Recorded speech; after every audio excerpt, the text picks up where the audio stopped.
Hello friends, a very good evening to all of you. Welcome to study hub. So आज के इस video में हम teachings of biological science के most important questions पे discuss करेंगे, जो कि आपके एग्जाम के पॉइंट ऑफ व्यू से काफ़ी इंपॉर्टेंट है। ओके, तो चलिए स्टार्ट करते हैं। पहला क्वेश्चन है, जैव विकास का अध्ययन किया जाता है। तो जैव विकास का अध्ययन क्यों किया जाता है? ऑप्शन नंबर ए है जीवों के विकास का, ऑप्शन नंबर बी है विकास की क्रियाविधि का, ऑप्शन नंबर सी है विकास के तथ्यों का, एंड ऑप्शन नंबर डी है उपयुक्त सभी का। सो देखिए, जैव विकास के अध्ययन के अंतर्गत हम बेसिकली जीवों का विकास कैसे होता है इसके बारे में, विकास की क्रियाविधि क्या है उसका, तथा साथ ही साथ विकास के फैक्ट्स क्या हैं, ठीक है, उनके तथ्यों का भी अध्ययन करते हैं। तो सो आंसर क्या हो जाएगा? D is right. ओके, अगला देखिएगा, नेक्स्ट क्वेश्चन देखिएगा, अनुदेशन सिद्धांत किसने प्रतिपादित किया? तो जो अनुदेशन सिद्धांत है वो आपके ब्रूनर ने प्रतिपादित किया है। किसने? ब्रूनर ने। और इन्होंने जो है 1961 को जो है ये अनुदेशन सिद्धांत दिया था। और आपको याद होगा जो है आपका RCEM मेथड जो है वो भी कब विकसित हुआ है? 1961 को ही। और RCEM मेथड क्या होता है? रीजनल कॉलेज एजुकेशन मैसूर, जिसका विकास 1961 में हुआ था। ठीक है, उद्देश्यों को व्यवहारिक रूप में परिवर्तन करने के लिए इसका जो है गठन हुआ था या विकास हुआ था। ठीक है, अगर बात करते हैं बाकी के ऑप्शंस की, जैसे कि जीन पियाजे हो गए। जीन पियाजे ने जो है संज्ञानात्मक विकास का सिद्धांत दिया था, इसको ध्यान दीजिएगा। एंड साथ ही साथ अगर सिम्पसन की बात करें तो इन्होंने शैक्षिक उद्देश्यों के क्रियात्मक पक्ष का वर्गीकरण किया था। क्लियर है? नेक्स्ट देखते हैं, अगला क्वेश्चन देखिएगा, मनोशारीरिक उद्देश्य का अंतिम पद कौन सा है? अब मनोशारीरिक जो कि आपके शैक्षिक उद्देश्य का तीसरा उद्देश्य है, तीसरा पक्ष है। और मनोशारीरिक को आप क्रियात्मक उद्देश्य या क्रियात्मक पक्ष के नाम से भी जानते हैं, जिसको सिम्पसन ने दिया था, अभी जस्ट पिछले क्वेश्चन में आपने डिस्कस किया। ठीक है, इसमें पूछा जा रहा है जो इसका अंतिम पद है, क्योंकि आपको पता है कि जो मनोशारीरिक उद्देश्य है उसको कितने वर्गों में बांटा गया है? 6 वर्गों में बांटा गया है। तो इसका जो अंतिम पद है वो कौन सा है? तो इसके लिए आपको पहले जो 6 स्टेप्स हैं, जो 6 पद है उसको जानना होगा। तो पहला होता है उसमें उद्दीपन यानी कि स्टिमुलस। ठीक है, सेकंड होता है कार्य करना, और थर्ड है नियंत्रण, फोर्थ है समन्वय, और आपका फिफ्थ नंबर है स्वाभाविकरण, एंड सिक्स है आदत का निर्माण। ठीक है, हैबिट फॉर्मेशन। तो इस जो अंतिम पद है वो क्या हो जाएगा? आदत का निर्माण, habit formation. Answer will be सी।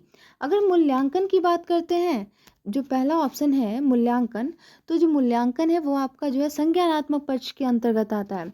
संश्लेषण भी संज्ञानात्मक पक्ष के अंतर्गत आता है, और विश्लेषण भी संज्ञानात्मक के अंतर्गत आता है। तो जो आपका ब्लूम्स टेक्सोनॉमी है, यहाँ से आपको पता चलता है कि जो ब्लूम्स टेक्सोनॉमी है वो काफ़ी ज़्यादा इंपॉर्टेंट है आपके एग्जाम के लिए। तो उसको आप बहुत ही अच्छे से प्रिपेयर कर लीजिएगा, जो कि उन्होंने शैक्षिक उद्देश्यों को 3 वर्गों में बांटा है, और उन तीनों वर्गों के 6-6 पार्ट्स हैं, 6-6 स्टेप्स हैं। उन 6 स्टेप आपको याद होने चाहिए।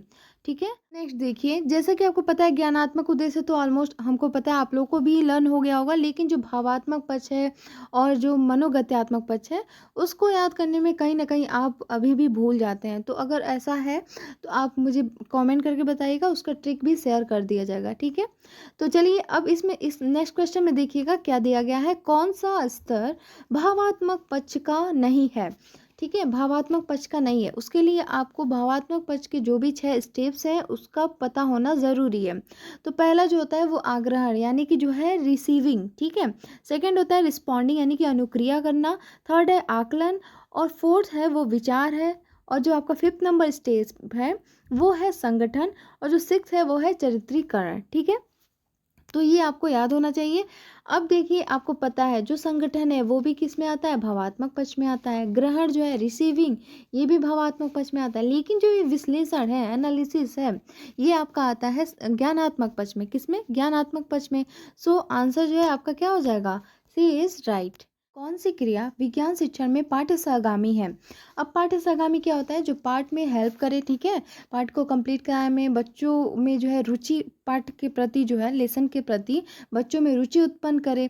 तो आपका जो विज्ञान मेला, ऑप्शन नंबर जो ई है, विज्ञान मेला, चाहे शैक्षिक भ्रमण हो गया, विज्ञान क्लब हो गया, ये सारी चीज़ें जो है वो पाठ सहगामी के अंतर्गत आती हैं। सो आंसर विल बी ए।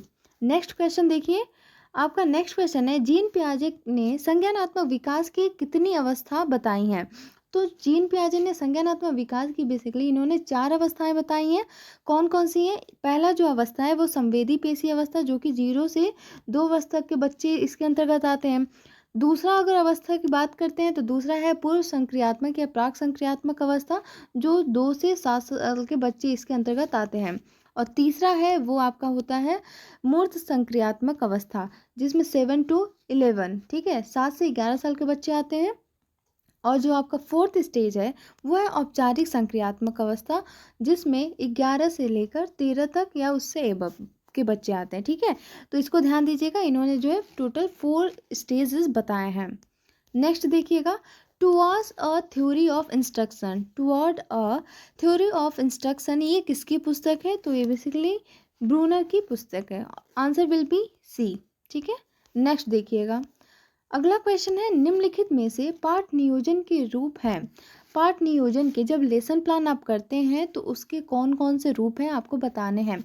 लिखित एंड लिखित, अलिखित और लिखित पाठ योजना, विस्तृत एवं सूक्ष्म पाठ योजना, सी है दैनिक एवं वार्षिक पाठ योजना। आंसर जो है डी इज राइट, ठीक है, सभी हो जाएंगे।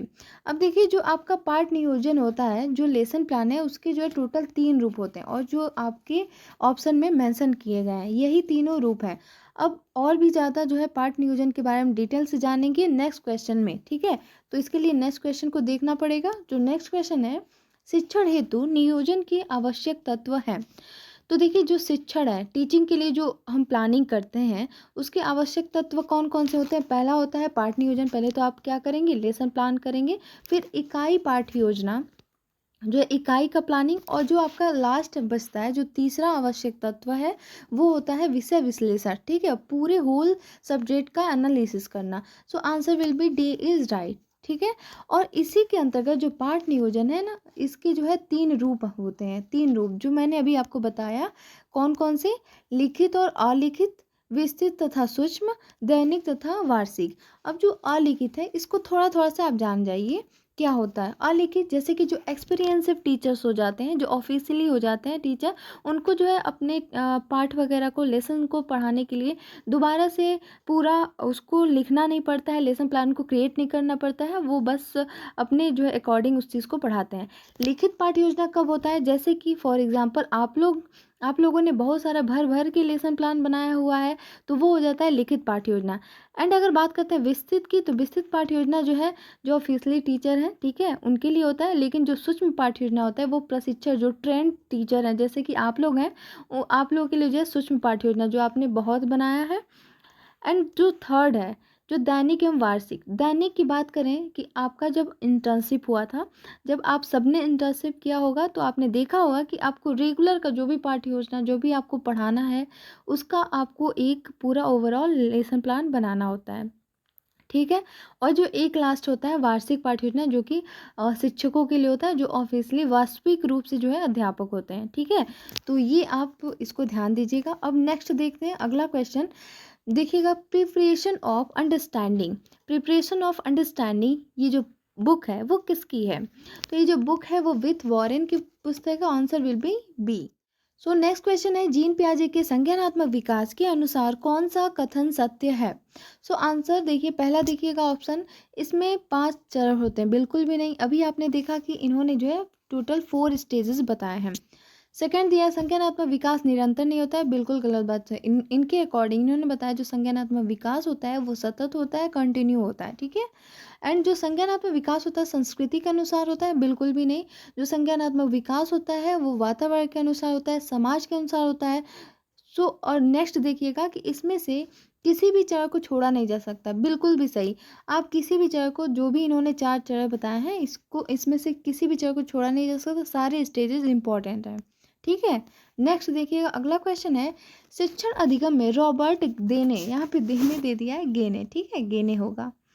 तो रॉबर्ट गेने ने जो है किस सिद्धांत पर बल दिया? अब शिक्षण अधिगम में जो है रॉबर्ट गेने ने किस सिद्धांत पर बल दिया है, इसको देखिए। क्रिया प्रसूत सिद्धांत पे, पुनर्बलन सिद्धांत पे, नैमित्तिक अनुबंधन सिद्धांत पे, संज्ञानात्मक विकास का सिद्धांत। तो गेने ने जो है शिक्षण अधिगम में नैमित्तिक अनुबंधन सिद्धांत पे बल दिया है। Answer will be C is right. अगर क्रिया प्रसूत सिद्धांत की बात करें, जो कि स्किनर ने दिया है, और ये जो क्रिया प्रसूत सिद्धांत है, आपने सुना होगा रेखीय अनुदेशन, ठीक है, रेखीय अभिक्रमित अनुदेशन जिसको स्किनर ने दिया है। और जो रेखीय अभिक्रमित अनुदेशन है ना, वो क्रिया प्रसूत सिद्धांत पर ही आधारित है, ठीक है, तो इसको ध्यान दीजिए। और साथ ही साथ पुनर्बलन भी तो स्किनर के साथ जाएगा। और नैमित्तिक क्या होता है, इसको जान लीजिए। नैमित्तिक का मतलब जो है, आपको नया कुछ भी पढ़ने से पहले, पढ़ाने से पहले आपको पहले की जो है पूर्व ज्ञान होना बहुत ही ज़रूरी है, ठीक है। और संज्ञानात्मक विकास तो आपको पता है, जीन पियाजे। नेक्स्ट देखिएगा, अगला क्वेश्चन है कि सहायक सामग्री के कितने प्रकार होते हैं। मटेरियल जो एड्स होता है, जो मटेरियल एड्स होते हैं वो कितने प्रकार के होते हैं, तो टोटल जो है 3 टाइप्स के होते हैं। चलिए देखते हैं वो 3 कौन कौन से सहायक सामग्री हैं। तो पहला होता है आपका जो है दृश्य सामग्री, दूसरा होता है श्रव्य सामग्री एंड तीसरा होता है दृश्य श्रव्य सामग्री, ठीक है। तो चलिए इसके बारे में एक बार अच्छे से डिटेल में देख लेते हैं, क्योंकि इससे भी क्वेश्चन पूछा जा सकता है कि दृश्य सामग्री के अंतर्गत कौन सा आता है। तो देखिए दृश्य सामग्री के अंतर्गत आपका चित्र, आकृति, chart, model, graph, bulletin boards, चित्र विस्तारक यंत्र, स्लाइड, श्यामपट्ट और संग्रहालय, ये सारे जो है आपके दृश्य सामग्री के अंतर्गत आते हैं, ठीक है, विजुअल एड्स हैं, ठीक है। नेक्स्ट देखिएगा श्रव्य सामग्री में, श्रव्य सामग्री यानी कि जो है आपके ऑडियो एड्स हैं। ऑडियो एड्स के अंतर्गत आपके ग्रामोफोन्स हो गए, ग्रामोफोन्स आपने देखा होगा, वीडियो रिकॉर्डर, टेप रिकॉर्डर, ये सारे जो है आपके ऑडियो एड्स हैं। नेक्स्ट आपका जो थर्ड है वो ऑडियो और विजुअल एड्स हैं। इसके अंतर्गत आपका टेलीविज़न, जिसमें आप देखते हैं और सुनते भी हैं, चलचित्र है, ठीक है, सिनेमा वगैरह, और फिल्म प्रोजेक्टर, ये सारे जो है आपके दृश्य श्रव्य सामग्री हैं। तो इतना क्लियर है। अब आगे देखिएगा, कंप्यूटर प्रक्रिया के कौन से भाग नहीं हैं। देखिए जो कंप्यूटर का प्रोसेस है उसके 3 भाग होते हैं। कौन कौन से भाग होते हैं, एक होता है अदा, इनपुट, ठीक है, प्रक्रिया प्रोसेस, और प्रदा होता है आउटपुट, ठीक है। तो अदा, प्रक्रिया और प्रदा क्रम जो है वो कंप्यूटर प्रक्रिया का भाग नहीं है, तो answer will B D. Next देखिए, सक्रिय अनुबंधन अनुक्रिया का सिद्धांत किसने दिया है। जो सक्रिय अनुबंधन अनुक्रिया का सिद्धांत है वो स्किनर ने दिया है। अगर बात करते हैं जो ये सक्रिय अनुबंधन अनुक्रिया है, इसी सिद्धांत पर आपका आधारित है अभिक्रमित अनुदेशन। और आप हमें कमेंट करके बताएंगे कि अभिक्रमित अनुदेशन के जनक कौन है। फादर ऑफ जो है programme instruction, father of programme instruction किसे कहा जाता है, कौन है, आप हमको कमेंट करके ज़रूर बताएं। नेक्स्ट क्वेश्चन है, RCEM उपागम कब विकसित किया गया। तो जो RCEM अप्रोच है वो 1961 को विकसित किया गया था। Option number A is right. Next देखिएगा, RCEM उपागम किसके द्वारा विकसित किया गया। तो जो RCEM उपागम है वो डॉक्टर दवे के द्वारा विकसित किया गया था। Option number B is right, ठीक है। RCEM को क्या बोला जाता है, अभी आपको मैंने बताया था, रीजनल कॉलेज एजुकेशन मैसूर, क्या बोला जाता है, रीजनल कॉलेज एजुकेशन मैसूर, ठीक है, इसको ध्यान दीजिएगा। नेक्स्ट, निम्न में से कौन पाठ्य योजना की विशेषता नहीं है। पाठ्य योजना की विशेषता नहीं है, आपको बताना है। पाठ्य योजना उद्देश्यों पर आधारित नहीं होता है, तो ऐसा बिल्कुल भी नहीं है। अगर पाठ्य योजना बना रहे हैं तो उसका एक उद्देश्य होता है, ठीक है, तभी तो आप पाठ्य योजना बना रहे हैं। सो ये तो होगा नहीं। पाठ्य योजना उद्देश्यों पर आधारित होनी चाहिए, बिल्कुल सही बात है। पाठ्य योजना की भाषा सरल होनी चाहिए, ये भी सही है। पाठ्य योजना छात्रों के पूर्व ज्ञान पर आधारित होनी चाहिए, तो ये भी सही है। क्योंकि हमसे पूछा क्या जा रहा है कि कौन सी विशेषताएं नहीं है, हमको नहीं है बताना है, तो इसमें जो आपका आंसर नंबर ए है, पाठ्य योजना उद्देश्यों पर आधारित नहीं होनी चाहिए, तो ये जो है आपका सही हो जाएगा, ठीक है। नेक्स्ट देखिएगा, अगला है RCEM उपागम में ब्लूम्स की टेक्सोनॉमी के संज्ञानात्मक क्षेत्र के कितने वर्ग किया गया है। तो जो RCEM उपागम है इसमें जो ब्लूम्स की टेक्सोनॉमी को टोटल 4 भागों में विभाजित किया गया है, वो कौन कौन से हैं, एनालिसिस, सिंथेसिस, इवोल्यूशन एंड जो आपका लास्ट है वो क्रिएटिविटी है, ठीक है। सो इन चारों को याद रखिएगा। सो आज के लिए बस इतना ही, मिलते हैं नेक्स्ट वीडियो में, तब तक के लिए प्रिपरेशन करते रहिए। All the best, bye bye, take care.